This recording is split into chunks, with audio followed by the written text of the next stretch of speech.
There we All go. right, All right, we're live. All right, guys, welcome to the first episode of the DraftIndy podcast. I'm Grant Singh, and I'm joined today by Garrett at Smiley Moth and Brian Krosky. Hello. Hello.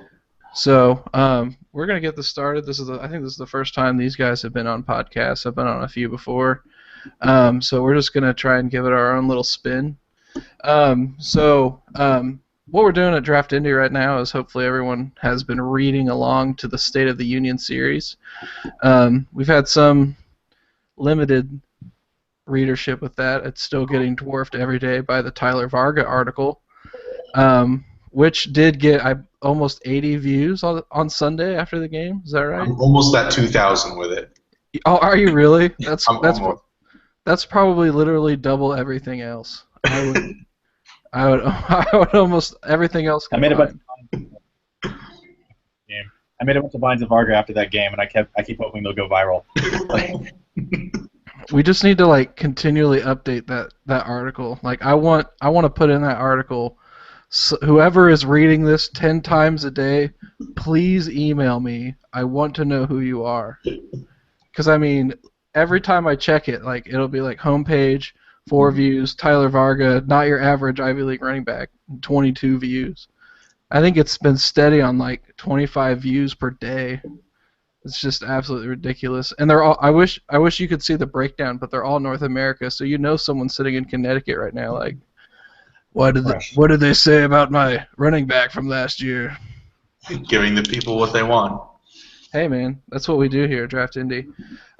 So as we get into the season, what we're going to be doing is we'll hopefully be continuing these podcasts, maybe with a little bit of film breakdown from all of us.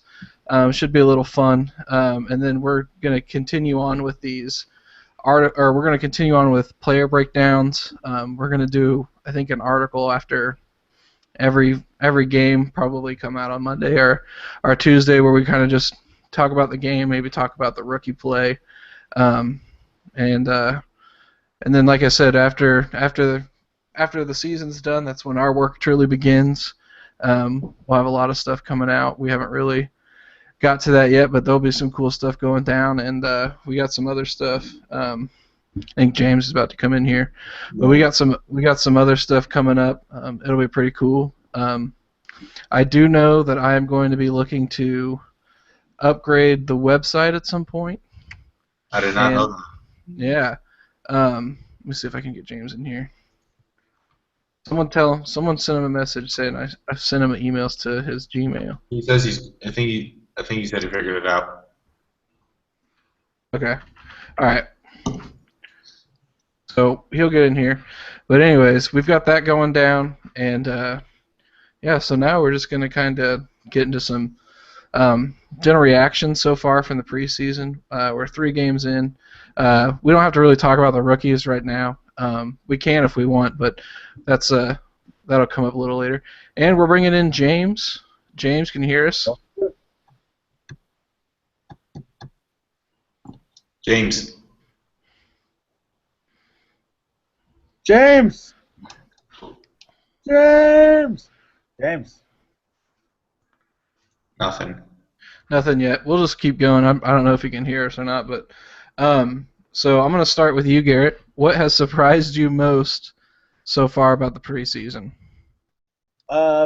Definitely the same thing that was surprising me about training camp, which is just how much they're willing to use Geathers with the first team. I mean, not just because he's a rookie, but because he's a 5th round rookie, and at a position where it's not like they don't have veterans already available at both linebacker and safety.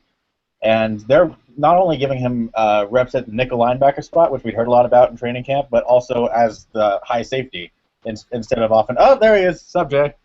Hello. Hey, we're just. Is this microphone working? Yes, can you hear us? Yeah, can you hear me? Yeah. Sweet. I don't know if it's the headphone or what. It's working We good got now. you. But we're just talking about Garrett was just breaking down a little bit of Clayton Gaithers and how much play time he's got. Keep going, Garrett. Yeah, so like I said, they're obviously using him a lot. They obviously like him I like what they can do with him athletically. He's got a lot more range than obviously DeQuell Jackson in the nickel linebacker spot. He's big, so you can play him there. It's not he's not going to just get run over. He's not like a cornerback size. He's big. He's by far the biggest of our defensive backs, and he's actually bigger than our linebackers too, both of them. So for that position. But another thing I've been surprised about with him is that I haven't actually liked his play so far. I haven't really been very impressed. I think he still has a long way to go. I know that a lot of people in draft Twitter were really high on him coming out of college. I know that Waldman and I think Riddle did that thing, breaking down his play. And I can understand, like, he obviously does a lot of things really well, especially for a guy that size. But there are some things that you expect from a traditional safety that I don't think he's quite there yet.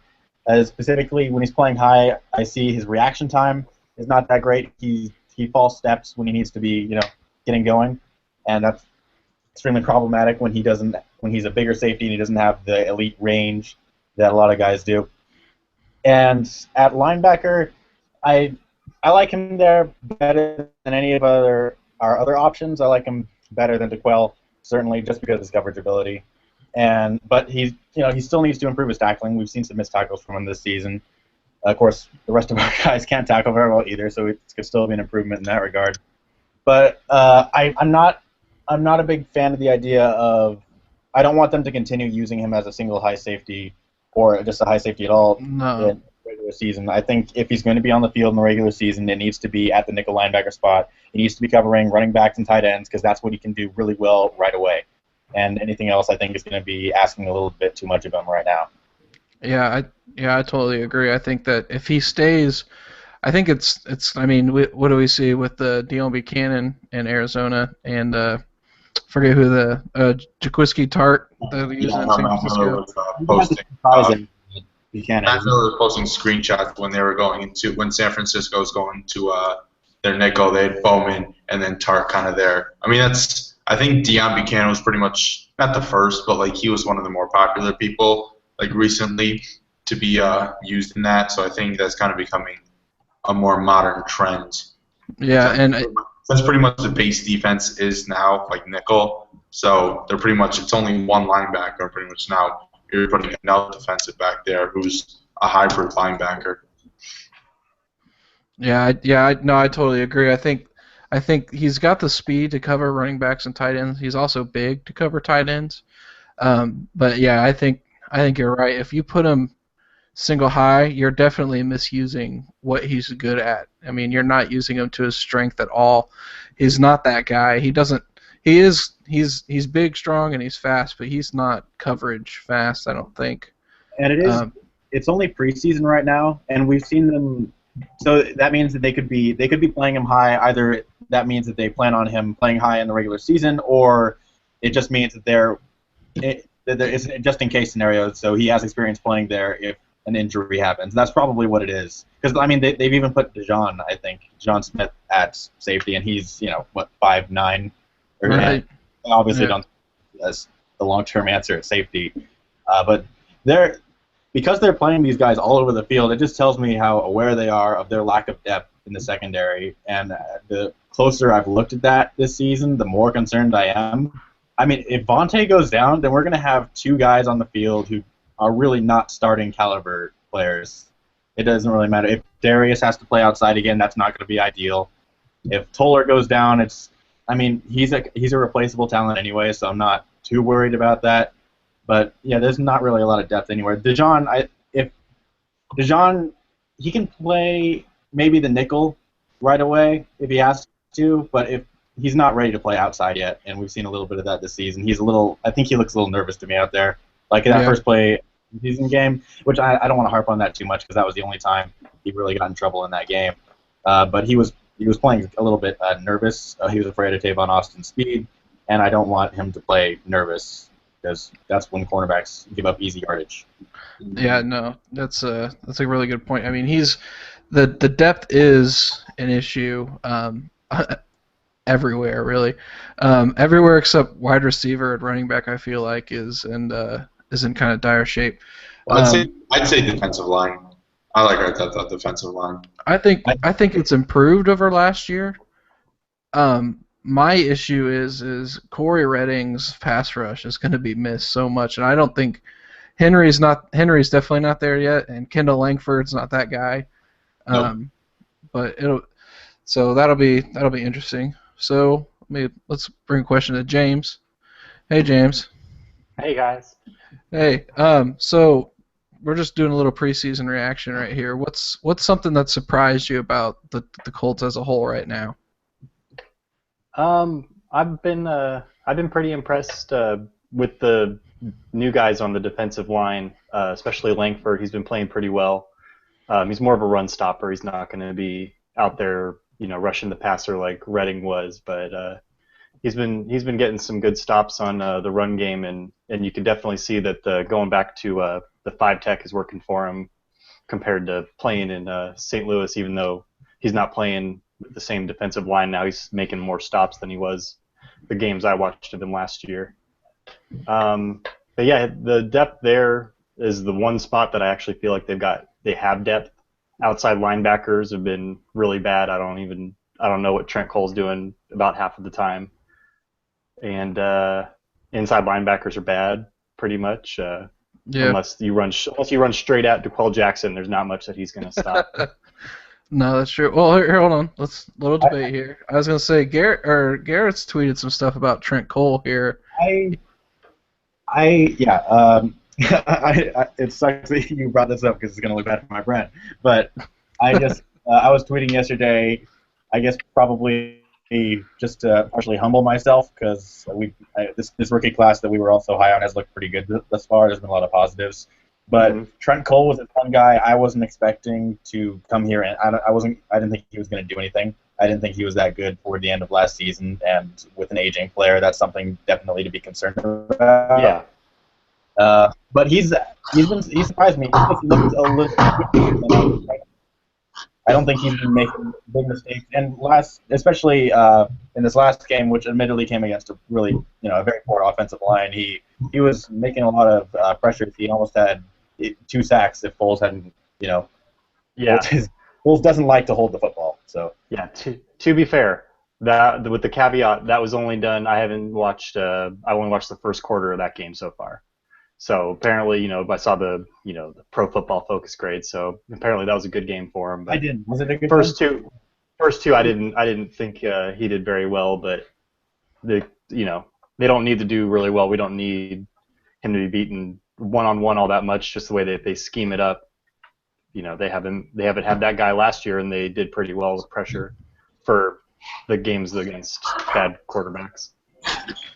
Trent Cole, as I heard someone say about Pro Football Focus, had a plus 1.2 grade, but a negative 1.2 in run defense and a 2.3 in pass rush.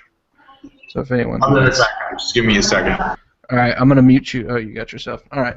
Okay, so we kind of got some concern there about the pass rush. I'll say my biggest surprise so far, I'd have to say, is how early David Perry has stolen snaps from Josh Chapman. His tape, you had to dig for his tape. I remember looking for it like all the time. We're all searching all over. But when you did find it, you saw the glimpses, but I don't think that anyone could have expected him to get as much playtime as he has. He didn't do so well in the second preseason game. But the game against the Rams, he wasn't like, Don Terry Poe or anything, but I mean he was doing his part there, plugging the middle, I thought, pretty well. But we'll get to him in a second, because that's what we're going to move into now. Is we're just going to kind of go through each of the rookie picks and Tyler Varga, just because he's probably. We already had the conversation about the article, so you missed that part. We got to plug him for views. We have to plug him for views. But I think, realistically, he's the only undrafted guy making the roster. Because Hodges just got cut. Yeah, I was going to say, Hodges was the only guy that I really had anything. Maybe Seliskar or whatever his last name is, but he might make the the practice squad. But Solskjaer he just got got an IR. that's right. He's got an IR. That's right. Eric Patterson, I noticed him a couple times. That'll be interesting. He might make the practice squad. The guy out of Ball State. So we're gonna move on. Let's talk about Garrett's favorite first-round pick of all time, Philip Dorsett. So we got two questions for each rookie, and whatever conversation ensues from there, we can go from there. So first, I'm gonna start with Brian. I know he didn't want to start, but you got to get out of your comfort zone to grow, and that's what we're doing here. We're encouraging each other, and we're growing as a team.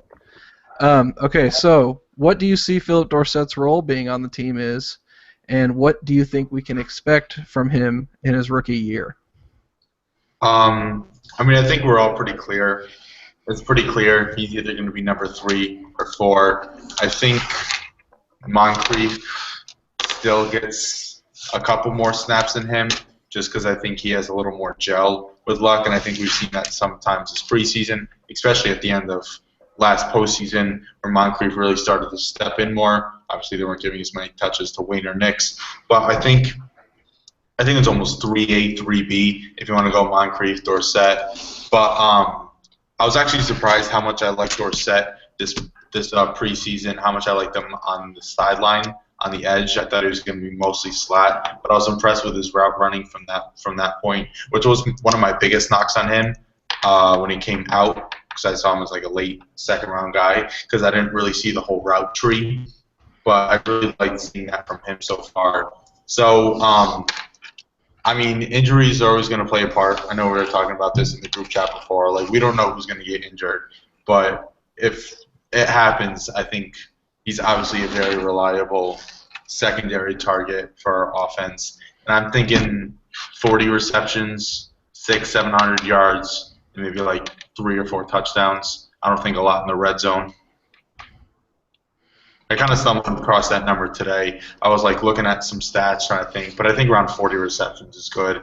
And then he's going to have some really, really, really long catches, and he's going to have a couple. And he's going to have a couple games where they try and screen him. But I don't really know if that's much of his game. He can probably improve on it, and if we can get some good blocks out from our linemen pulling or from our wide receivers, he can break off any run he can. But I'm thinking around 600-700 yards is probably reasonable. I mean, you can only pass so much. Let's definitely spread the ball around. Yeah, I think that's reasonable. That's probably in the neighborhood of T.Y. Hilton's rookie year, I'd imagine, somewhere there. James, you got anything to weigh in on Philip Dorsett? Yeah, I actually, I was on board with Garrett the first day. I didn't understand the pick, not just because it was a wide receiver, but in particular, I didn't study him at all. Just the prototypical deep threat. All the comps were T.Y. Hilton. Why would you want it 2 T.Y. Hiltons? But as I watched more, I was pretty impressed, and he looks like he'd at least be a good player, even if it wasn't the most efficient use of draft capital. I just looked it up. Hilton had 50 catches, 800 yards, and 7 touchdowns his rookie season. But he was one of the only basically 2 targets on that team. He had Avery too, I guess, a third one. I'm thinking, third wide receiver. I've been really surprised the way that they've been using him. It may just be vanilla schemes right now, but I don't think I was trying to count him up for that wide receiver article coming. And I think I saw a handful of go routes. That was it. They're not using him deep hardly at all right now. It's all short stuff, quick outs and, digs and stuff like that. So I think they're using it I think they know what to expect whenever they tell him to run a 9. Like, obviously there's little things you can do to perfect the 9 route, but I think like they know what they're getting with that. So teaching him to go the dig, more curl routes, stuff like that. I actually think that's one thing that they've done really, really well. That makes sense. Yeah, trying to. That's why they have these players out there running vanilla routes and stuff. It's just practice. Yeah. Yeah, find out what he can do. Not you know what he can do on a a 9 route. Don't just throw him out there running those every play. I think he's going to play outside though a lot. They've been playing Andre Johnson in the slot for the most part, and kind of feels almost like the 2012 Reggie Wayne season. They mostly played him in the slot and have him doing crackback blocks and stuff like that. And so I think they're trying to keep Dorsett and Moncrief on the outside, and I think he'll probably actually get more targets than Moncrief over the season. It just feels like they really want to invest in that. And Moncrief so far in the preseason hasn't been looking good, not just his catch numbers or anything, but he hasn't been playing that much, and his routes haven't looked that great. He's rounding off a lot on his routes, and still has the issues with body catching a lot sometimes. Well, that's going to bring us to our first take it or leave it. I'm not going to do the air horn. That's lame. But I had an air horn ready to go, just so everyone was ready. But this is the first take it or leave it. This is going to be kind of a precursor to that weekly article that we put out. It's just going to kind of be a little short blurbs. When we asked you guys, our listeners, I'm sure there's going to be a total of 7 people who listen to this, and 6 of them will be Tyler Varga's family. And so this one comes from Brett Olds, and it says Philip Dorsett has 5 punt returns for a TD. Garrett, are you believing that? Taking it or leaving it, I guess. I'm not gonna leave it because that would imply that I had it, and I don't want to touch it. I don't want to get near that take. I don't. No offense, dude, but he wasn't.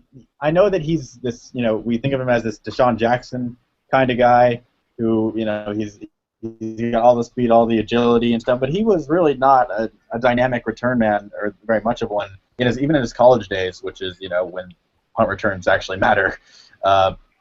If he gets a lane, he's going to be gone.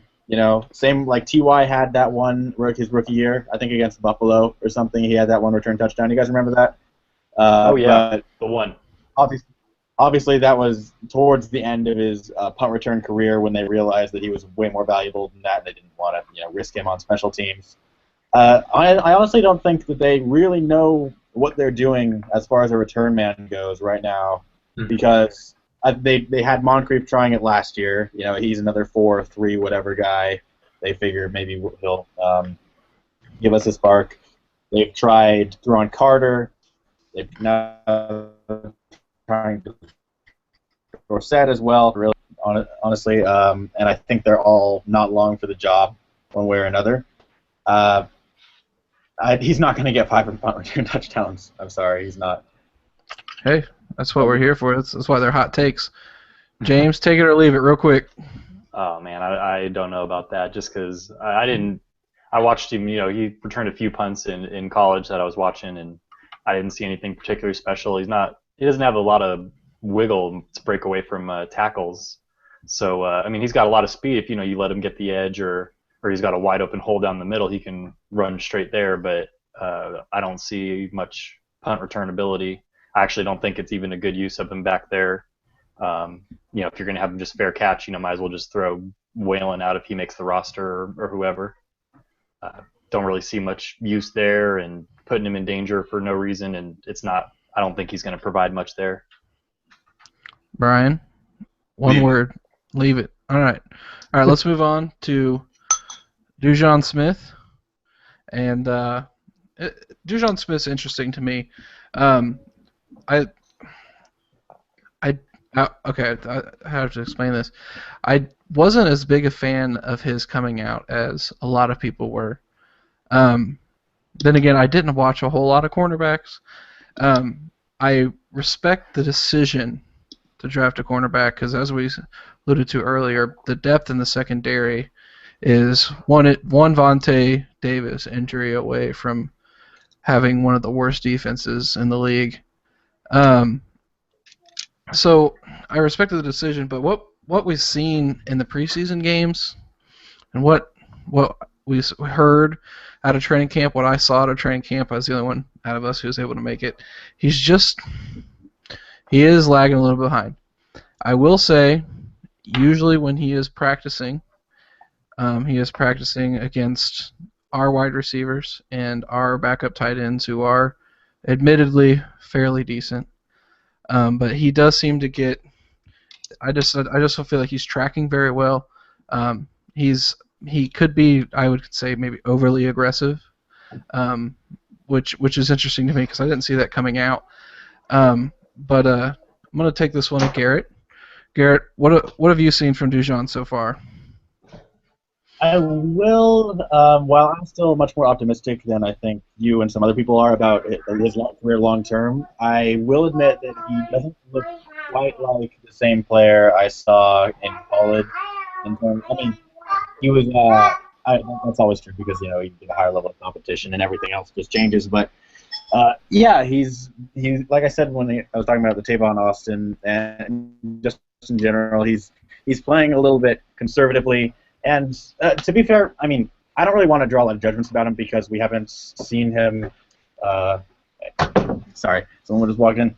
We haven't seen him actually that many snaps of his in man coverage. He's been playing. They've actually been playing in a decent amount of zone in the preseason, which I think I'm not entirely sure why they're doing that because they don't do that a lot in the regular season. But I think he's still got the tools to be a good starting slot corner, and I think that's what they want him to be. And he, honestly, I don't think they drafted him to play outside, and No. if he does end up doing that, it's not going to go well, and I don't think that's going to be totally reflective of his talents because that's not where his talents are. Right. No, And I'm not. When and I I- wrote about him, he's not. I wasn't expecting him to be like a big impact rookie. Really, I was thinking he was going to be a backup player for his first year, and then maybe start to compete for the starting spot in his second year. So he's. I mean, as far as I'm concerned, yeah, we've got some really good wide receivers on this team and some good quarterbacks too. So it's not surprising that I'm reading these tweets about he just got beat by Moncrief or Andre Johnson in the end zone. It's not. That doesn't really concern me. Hold on a second. James, are you here? Did you mute yourself, sir? No, I'm muted now. Now I'm good. Okay. Okay, you're good. All right. Okay, so I'll just kind of go back on Dujon for a second. I do want to clarify. I still have optimism that he can grow, but being first pick of the third round player, I think he can. They shouldn't expect him to come in and start. You know what I mean? No one should expect that out of any rookie. So the verdict's still out on him. And admittedly, I know we're not on the whole kind of newsy side of things, but admittedly through his interviews lately, he does understand that it's been a humbling experience, and I think he is hungry to learn more. So I'm definitely excited about him. And honestly, just real quick, like if you look around the league right now and you look, okay, which are the cornerbacks, the rookie cornerbacks that people are really excited and optimistic about after the preseason and after training camp? It's like there's Marcus Peters, a couple, maybe Kevin Johnson, like the first few guys taken, and then everyone else, Ronald Darby beats. Trey Wayne's getting beat up and down the field. They're rookie cornerbacks, so I'm not expecting them not to get embarrassed. That's part of the gig, unfortunately. And I just, honestly, if he comes out of this rookie season without any major mental scars, I'll call it a plus, and I still think he can be good long term. For sure. Yeah. Brian, any takes on Smith? Kind of a mix of what everyone said. I wasn't really high at him at all coming out. I mean, cornerback's not really something that I watch a lot of, but I don't know. I wasn't comfortable where we took him. I thought he was kind of an early day 3 guy. I know I'm trying to think about guys that I would have rather had at that position. Maybe a guy like a Doran Grant. I don't know. I really liked him. Or Alex Carter at that point. But I think that he does have enough to be where he was drafted. I think he kind of is just our future Darius Butler. I think he's never really going to be more than a number 3 option. He's going to be, I think he's a low-level number 2, and I think he'll be a solid number 3 option. I mean, I'm kind of, just as I said before, I think he's going to be our Darius Butler, where he's going to be competing in dime packages, 4th and 5th to begin with, and then hopefully if he learns how to be more comfortable in the middle of the field, that's something that slot receivers really need to succeed. And if he can kind of learn to be more comfortable with his body, with his movements, and mirroring other players, I think he can be something solid for us. I'm still not a fan of where we took him, but getting a solid number 3 cornerback when most of your packages have nickel cornerbacks on it, that the value of a nickel cornerback now as opposed to a couple years ago, it's like it's not even close. Like you're almost going to have 3 cornerbacks lined up on every play. So I think he has the potential to get value of where he was drafted. One last thing I will add is that in the preseason, in the Week 3 game, when Fuller wasn't really playing a lot, they actually didn't give John a ton of snaps with the first team that I saw. I actually saw Darius Butler line up outside a lot more, so it looks like now. But if Fuller was to go down to or God forbid Vontae in the regular season, they would put Butler and the other guy. They would start those 2 outside, and I guess in that case, DeJohn might be the slot backup. But right now, it doesn't look like he's gonna start outside, even if there's an injury. Yeah. But it's weird because they haven't really played him in the slot that much in the preseason, so I don't know really what they want to do with him. Yeah, and it is preseason where they do get to experiment. They're trying to find where people are strong. So we're going to move on. Henry Anderson. I'm pretty sure everyone in this podcast right now is a big fan of Henry Anderson. White J.J. Watt. The white J.J. Watt. And his girlfriend. Girlfriend likes to favorite just about every tweet ever made about him, which is cool. No complaints. No complaints. Please, if you're listening, follow me back. That would be great. Okay. Follow me back. Yeah, when we put it on Twitter, just type in Henry Anderson and she'll see it. Yeah, that's true, and she'll probably just skip through until she hears his name. Yeah. But anyways, I'm gonna kick this one right out to James. He's gonna talk about the white J.J. Watt. So what do you see the role being on the team this year, which is actually now starter? Yeah. I mean, he's starting now, I'd imagine. And what can we expect out of Henry in his rookie year? Before Jones went down, I probably would have said by the end of the year he'll be very, very high in the rotation, if not starting. He's the most effective pass rusher they've got at that position pretty much already. You can see it in the preseason. He's already a better pass rusher than Jones is or Langford. And now that he's basically forced into that spot, I mean, I don't know who else would take it from him. It's not going to be Kerr. Who we all like Kerr, but he's out there just killing third teams and then disappearing against the first teams. 4 sacks I think would be a really good season for him. He's strong versus the run. He's got such good quickness in that little short area. Like you just see him so many times, especially the Eagles game. Who was it? It was guy just got out of rehab. I can't even remember his name. Used to play for the Seahawks. He couldn't even get his hands on Henry half the time. He'd just whip him aside, brush his arms aside. He'd be in the backfield, and then he'd break the block of the running back and get a pressure. And if he's able to do that all season, at least get pressures. He doesn't even need to get the sacks. Just get some pressure from the interior, which they don't have outside of Reading last year. It'd be a huge plus for him. Yeah. Who's got the next take on Henry? I'll go. Okay, fine. I think he is pretty much going to be a starter. Depending on Jones and stuff like that. But he definitely is better than Kerr, a lot better than Kerr. But I agree that he pretty much is the best pass rusher on his defensive line. Pretty much agree everything with what James said. I do think that 4 sacks is reasonable. I could see him get more with our scheme. I really, really like what Mineski does. I don't think he gets enough credit for what he does. The Colts were top 10 last year in the league in sacks, and Jonathan Newsom was our leading sacker. So Nuski really, really knows what to do with shifting players around, getting his own blitz, and I think having someone like Henry Anderson, who he's never, let's say never had before, but at least recently, Colts really haven't had a pass rusher like him, opposite of Corey Redding. So I think he could get 5, 6 sacks. I think 5 is a good number to aim for. And when you think about the Colts playing press coverage on the outside, the quarterback trying to get the ball, maybe having to wait and holding on to the ball longer because the Colts play so much good press coverage. Third downs, Jarrell Freeman's a very good cover linebacker. I really think Henry Anderson will shine on third downs. So I really like what his role is going to be this year. I think Manussi is going to use him really well. I really think this was just a perfect fit for him.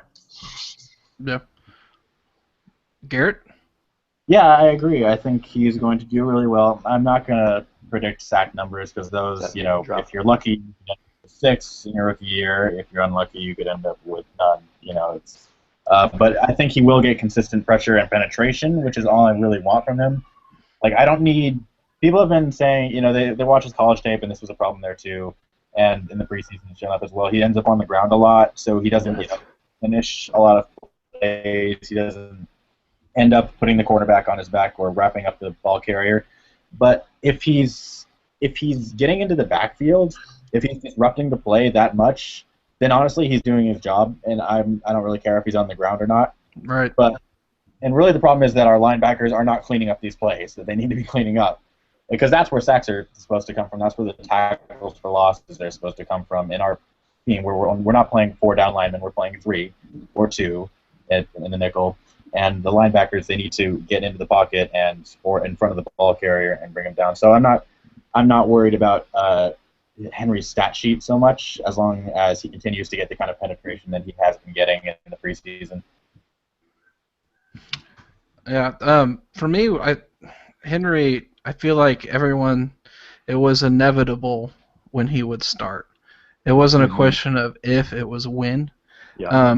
And being unfortunate that we have to lose Art Jones for we don't even know how long yet, but the guesses on he could start up on the IR return or even on the PUP list, which is probably okay for the first few weeks because we're not really going against any formidable offenses. But towards that middle stretch, if he comes back healthy in that middle stretch of our schedule, that'd be ideal, and that also gives Henry plenty of time to kind of learn against some of those teams.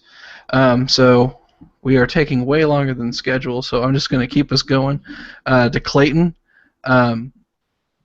Garrett's already talked about him a little bit at the beginning. Does anyone else have anything that they want to weigh in on Clayton?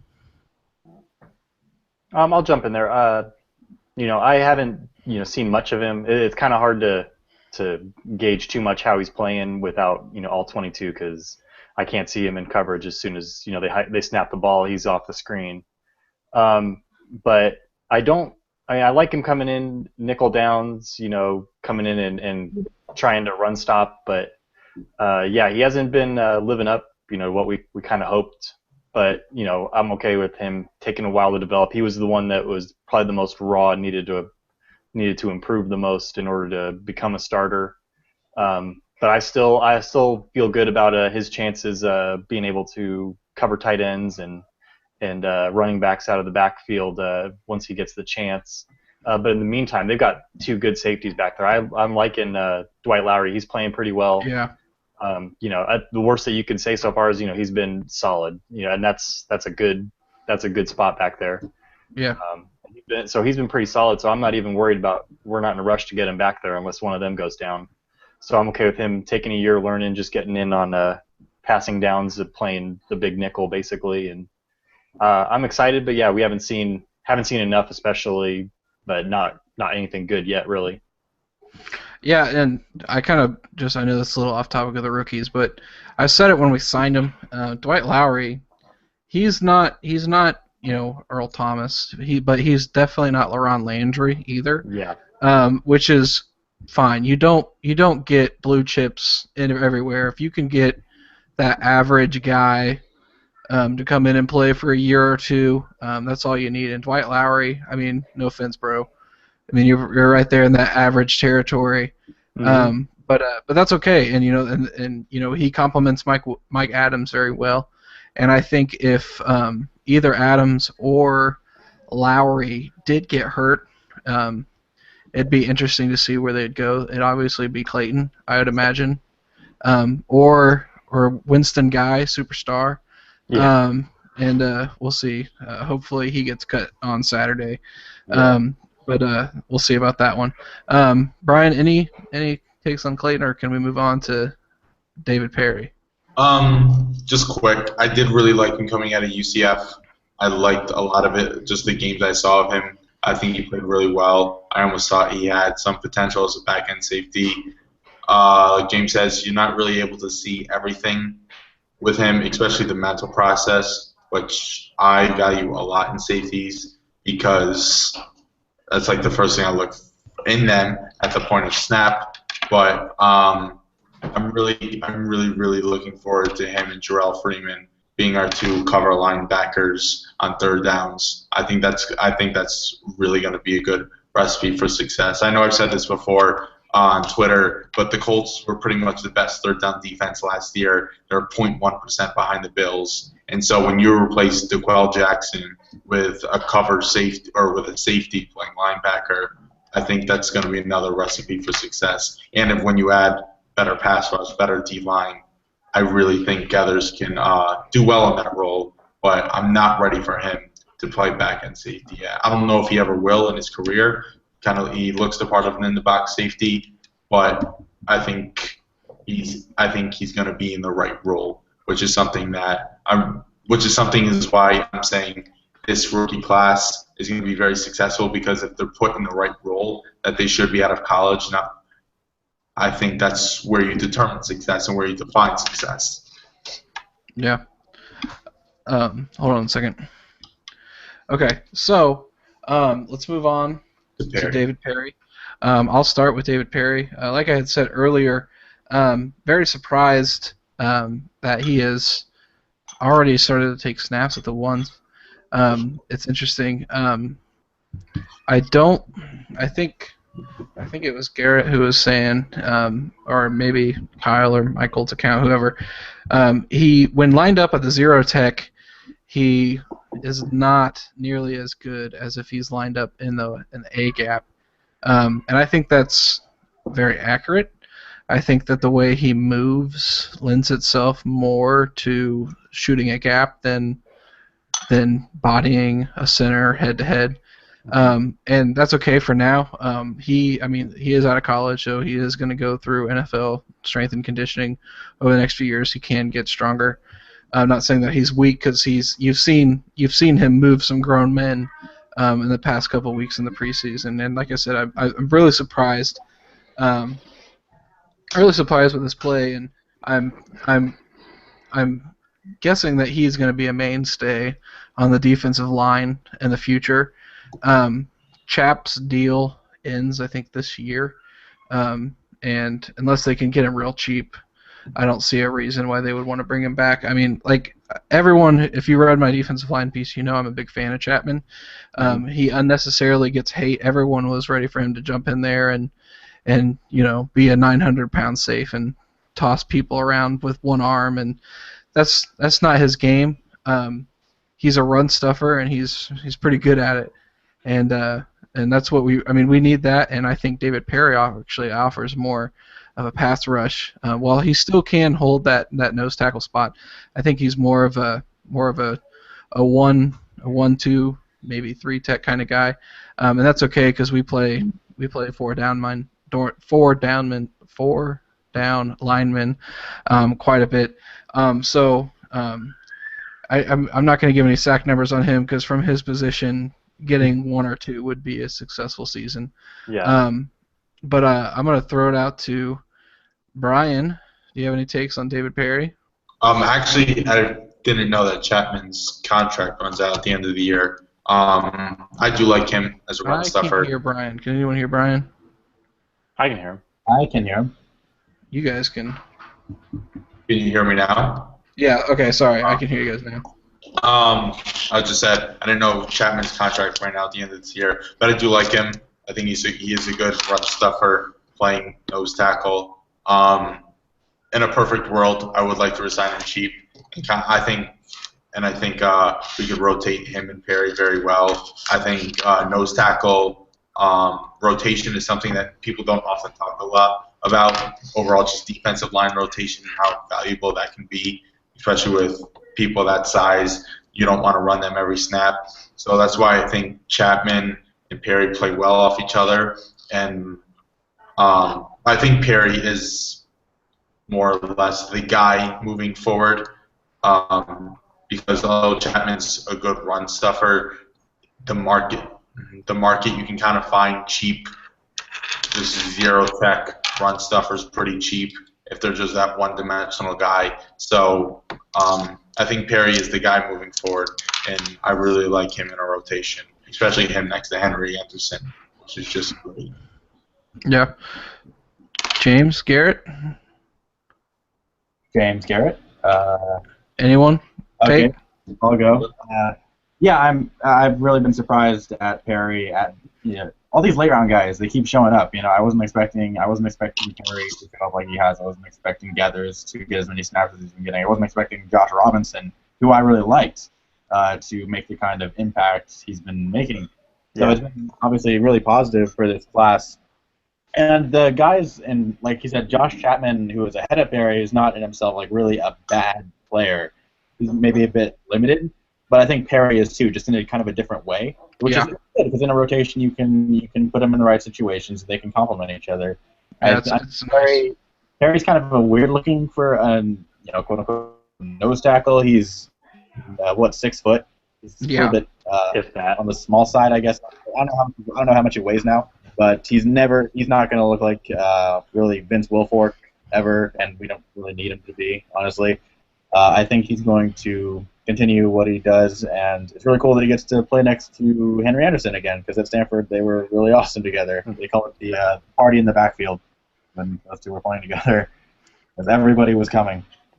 Yeah, and I mean, I know it's against second and third stringers, but we've kind of seen that a little bit. You've seen Henry crash in from the side while Perry will bull rush, or he's kind of slippery. I noticed that. Yeah, I noticed that. I had to watch it again, but it was like he just kind of slipped through the center and the guard and made a tackle for losses. It was pretty nice. So I'm going to move on. We're going to move on to Josh Robinson, and I'm going to throw it straight to James. James, what do you got on J-Rob? Man, he's looked really good. I mean, it's been against mostly second string, third string, and it's good with the caveat that it's coming behind this running block line. But he's looked really good. He's making good cuts, and he's decisive, which that was always the problem with Trent Richardson. He just couldn't decide. Like if you just go in this offense, like Donald Brown would just sprint at a hole, and there's barely a hole there, and he'd get through it because he just would run fast. Richardson was just so impatient so patient and indecisive. But he's looked good, and he's hard to bring down. That's you always hear that. His size, he looks like Maurice Jones-Drew, and he's hard to bring down. But he really is hard to bring down. You see guys missing tackles, and him just hard to bring down. Then it takes multiple guys. He's looked good. I've been impressed. Yeah, I've been fairly impressed with him so far. Granted, he did have that fumble in the last game. Unfortunate, but it happens. But I mean, other than that, I mean, when he's got the ball, he's made stuff happen, which is probably the most important thing. It's kind of a breath of fresh air of having to watch Trent Richardson carry the ball. I really liked his touchdown run. I can't remember if it was either the first game or the second game. That touchdown run he had, though, was just a spotlight into the future, and you could just see him doing that like all season. This year, next year, I don't know, that touchdown run was just so great because he did not look like a first-year rookie doing that. He looked like Maurice Jones-Drew 5 years ago, just breaking through the line, cutting back, and then just shedding tackles. It was great. People were falling off of him. I mean, that was such a good touchdown. Garrett, anything on J-Rob real quick? Yeah, it's just he's he's so good in traffic. I mean, he's this little. I know the bowling ball. We don't. It's such a good term. I mean, the low center of gravity and so much gravity. He's freaking. You don't want to get hit by him, but you're probably not going to get hit by him because he's going to go around you. Yeah. Anyways, like I wasn't expecting him to come in here and make the impact that he has because he was coming from a different scheme, and obviously at best, like even now at best, he's going to be the third guy behind Boone Heron. And it's easy to kind of get down on him a little bit now because his debut with the first teamers, in Week 3 against the Rams didn't go so well. I don't think that was really his fault. He was getting hit behind the line of scrimmage, immediately after the handoff, and that fumble really destroyed his PFF grade. So don't really go by that. Yeah. But everything else, he's looked good. I was, questioning it. Yeah, there's my little article. That was a good ass article. I'm glad I wrote that. His pass protection, we haven't seen that much of it yet, but the few examples we have seen have been positive, especially because that was a big concern coming out of Mississippi State for him was he didn't have to pass protect very much when he was there, and that's obviously huge when the best player on your team is a quarterback.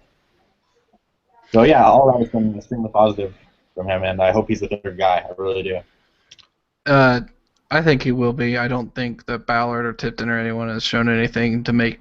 I think he's the third guy. So now we're going to move on to Marlo Herrera. And Brian, I'm going to throw him to you first. You wrote an article about him. What have you seen from him so far? Solid, good, just like he's really, really what I expected him to be. When I watched, I never really noticed him when I was watching guys on Georgia like Jordan Jenkins or Leonard Floyd. I never really noticed him then, but like when I went back and watched, he always knew where he was. He always knew like the concept of the field and what his assignment was, and he always played it well. If he ever dropped back, he knew out his way like to stay in zone, or if there was a screen, he'd find himself toward the line of scrimmage. I think he makes the roster as our fourth inside linebacker. The only reason for skepticism I have for that is because we've been playing together so much at nickel linebacker, but I still think that Herrera has value where he is. I expect him to challenge Nate Irving. I think he has the potential to, although we just signed Nate Irving. But I don't love Herrera. I don't hate him. I just think he's just a solid linebacker, and I really like some of the tackles he's made this year. I think he's a very, very good tackler. All right, here we go. It's time for the second Take It or Leave It. We'll start right with you, Brian. This one comes from Brent Fettig at GoHorse88. Everyone knows Brent. Hey, Brent. Yeah. I'm Hey, sure Brent. you'll listen to this right now. Brent will be the one guy that's not a Varga fan that listens. Yeah, he will listen to this whole thing, and then he'll tweet about 30 tweets at us. Which is good. We like people interacting with us. He says Marlo Herrera takes over for Djax by week 8. Take it or leave it, Brian. Leave it. I just don't think his ceiling's that high. I think he's very athletically limited. I know DeQuell Jackson is too, but I'm still a fan of the way DeQuell Jackson plays a run. I like his strength. I know I'm higher on him than most, although I really hate him in pass coverage, but still first and second down, I think he's very good, and I just don't think that he's ever going to get the playing time over DeQuell. I like Herrera, but he's just, for now, he's just a backup. All right. Garrett, take it or leave it? I didn't really pay attention to him in the third game, but in the second one I did. And when we drafted him, I kind of made fun of the pick. I didn't watch him during draft season. I only watched him after we drafted him. And so when we drafted him, I thought, oh, yeah, he's just going to be a run stopper. I just looked at his height, weight, and thought, okay, he's a thumper. And I agree with Brian. I think he's been in the right place most of the time. But in terms of what he can do physically, I think he's a little bit more limited than I'd like him to be. He's not obviously a very quick linebacker, and he's not especially powerful either. He's not, he's not going to demolish blockers. He's a solid tackler, and his lateral agility is something that's really lacking too. That's why, like, that's something that, I mean, most linebackers, inside linebackers, especially in this class, the linebackers, like, they had great north-south speed, and even if you don't have the instincts like some people do, that's why Eric Hendricks was the best inside linebacker in this class. But it's because guys like Stephon Anthony and Paul Dawson, although he ran slow, they had great north-south speed, and Herrera was just all right. And so when you can't attack the line of scrimmage that quick, it makes your lateral movement look even slower. So on pretty much anything off tackle, he was always slow to, and because he was slow to, blockers. What? He was kind of chasing a lot of guys. Yeah, he wasn't. Yeah, blockers would just come up and they would just take him out of the play because he was good at diagnosing it, he just couldn't get there quick enough. Yeah. James, real quick, take it or leave it. I'm not sure. I'd probably say no. You know, it might be a bad thing. He'd need to develop. I don't think he's too good at getting off blocks, and he's pretty good if he's just attacking downhill in an open hole. He's strong and he can hit somebody hard. But and apparently the staff likes him making the calls. They think he's handling that well. But I wouldn't think that he'd be starting anytime. I'm not sure if he ever will be a starter in a good capacity. If he might be a starter if everybody goes down, but I don't know about him starting because it's a good thing. Yeah, I'm gonna go ahead and leave that one as well. The only reason he'd be starting by week 8 is because either DeQuell Jackson and Nate Irving or one of the three got injured, and I'm hoping that doesn't happen. So we're gonna move on to I'm gonna say my second favorite pick of this whole draft so far, coming out of this preseason work, Denzel Good.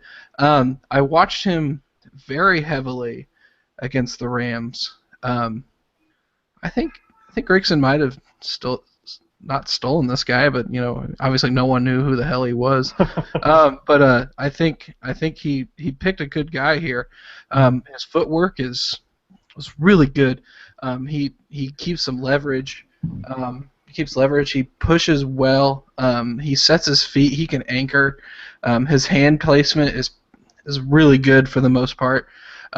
He struggled a little bit against the Bears, which is I don't think is very concerning, but he did do pretty well against the Eagles. So I'm really excited about his development because I think if injuries happen, which they most likely will, just being the nature of the game and the nature of this franchise, if for some reason they had to shift the line around and Denzel Good ended up having to start a few games at right tackle, I don't think I would be too concerned at this point. It would not be ideal, but I think he would be able to handle it, especially if they needed Mewhort to pull back inside, which is where he is definitely strongest at. Mm-hmm. If they could move, if they have to do something where he has to move inside and Good takes over at tackle, it wouldn't be the end of the world. So I'll throw it out to you guys. Who wants to take this one? Who likes Denzel? Or doesn't like Denzel? I know nothing about him, so I know Grant. I know he's kind of your guy, so I'll just agree with everything you said because his whole offensive line, I'm just so flustered because pre-draft we're like, oh, it's fine. Post-draft everyone's like, oh, offensive line. We're like, oh no, it's fine. And then we get rid of a couple guys. Mewhort struggles, so I'm kind of leaving offensive line to everyone else. You guys can all deal with it, so I'll take your word for it. All right, Garrett. I noticed him in week 1. I think we both did it around the same time. He had a couple nice plays. He made some. I think his parlay play was on that Josh Robinson touchdown run. Actually, if I recall correctly, that's when people started to notice him. And he's really big. Even for an offensive lineman, he stands out. Yeah, he's all the physical tools that you want to see. And yeah, you were right. He's been doing some of the basic technical stuff. It's almost like he's learning to dance for the first time, but he's really athletic. But it's not gonna he's trying to get there mentally. I think he's gotten obviously embarrassed a few times. Right, he's a 7th round rookie. and it's his first few preseason games. But yeah, once he gets his hands on a guy, he can really move him. And so I hope. I'm not expecting him to contribute this year. I think it's going to take longer than that. But this is a guy with serious potential. Like we usually say like, oh, he's got quote unquote potential. I've been doing this a lot. I apologize, but no, this guy actually could progress. Like I could definitely see that happening. It's not just a purely theoretical scenario. He really could become a contributor one day. And yeah, I'm going to be keeping an eye on him. Yeah, James. Yeah, I like him. I think he's got pretty good hand placement and a better movement than I thought he was going to have when he's kicking out. He's a really big guy, and you can see that just the minute you look at him out there. He's pretty good for what he is. He's a 7th-round guy. He's probably going to be a swing tackle, but I think he could play that throughout his career and be good. That's a good backup tackle if you need to, and good, yeah, last name. And I wouldn't be shocked at all if next year he's the one starting. If you compare him to, Ulrich John, he's already shown me more than Ulrich John has in 2 preseasons. Yeah. I know PFF had better grades on John the one game, but John just doesn't look like he's got much power. This guy, he's strong. He can anchor and he can push people off. And I was impressed. I think that's a good 7th-round pick. Yeah, no, I totally agree with you, and it's just it's part of Gregson's philosophy to dig deep, and I think it's not going to work every time, but I think this time it definitely has kind of paid off. So let's go to our last player we're going to talk about today. We already kind of talked to him a little bit, Tyler Varga. Tyler Varga. The Tyler Varga podcast. This is going to be real quick because, like I said, time limit here on what we got to do. But real quick, everyone, I'm just going to ask you, say one-word answer. Does Tyler Varga make the 53? Start with James. Yes. Hopefully. Garrett? Yeah. Yes. There we go. Okay, and this is going to be another real quick one. The last thing we got on our little itinerary here, we are going to say, if the 2016 draft were held today and you were able to pick the very best player at a certain position for the Colts in the first round, what position are you drafting, Garrett? Call me a pessimist, but I'm drafting an outside linebacker, a pass rusher. I think that one position will getting just not even an elite player, but a really good player, a solid player there would help this team more than getting a good player at any other one position. I think it would help us more than getting one good offensive lineman, more than one good cornerback, more than one good safety, more than one good linebacker even. I really think that just having a consistent edge presence, which we haven't enjoyed since Robert Mathis, would just totally change this defense. And it's something that we need, and we should have done this year, but whatever. Brian? I don't want to get too technical here, but I take the best overall cornerback. I'd prefer it to be a press cornerback, but I think if you were to get the top guy at that position to put across from Vontae Davis, I mean, I don't want to go all Legion of Boom here with Seahawks, but when you show that you have 2 really, really good press corners, like your defense really takes care of itself. And I think I'm almost tempted to say outside linebacker, but I just think that what the Colts could do with this defense, the way that it's being built and the way that they move things around, if you have 2 really, really good press corners, then almost everything will take care of itself, and the pass rush will come there. And I don't know if I can still do more stalling until Grant gets back on the mic. Okay, he's back. I'm back. James? I'm going to go with the Greg Doyle pick and say backup quarterback. Because if luck goes down, man, we're screwed. We need somebody better than Hasselbeck. No, I'd go pass rusher too. Outside linebacker. If we could get a force player, shout out to Justice. That'd be amazing. Just because we all had such high hopes for Newsome. He showed his flashes, but at this point, Newsome still doesn't have a counter move. If the speed rush gets stopped, what's he gonna do? Can I say something real quick? Can we Are we going to agree that Newsom has kind of been the disappointing guy of this preseason? Yes. Yes. That's I was going to throw that out earlier, but then I didn't even bother. Hold on, I just lost Wi-Fi. All right, good. Okay. I'll go ahead real quick because I got to get going. For me, if I was going to pick one position, I think I'm going to pick another defensive lineman. I know we had talked about how depth is there. I think acceptable depth is there, but is top-end talent there? No. And it's still something that we need to make the next leap defensively for this team. So with that, I think... Real quick, I lost Wi-Fi. What did James pick? Outside linebacker. Yeah. Preston Smith. Yes. Why? Why? I think we lost Brian. Oh. But anyways, that does it for this first episode of the DraftIndy podcast. Thank us everyone for listening, and stay tuned for more stuff coming from our team. All right, bye guys. Yes.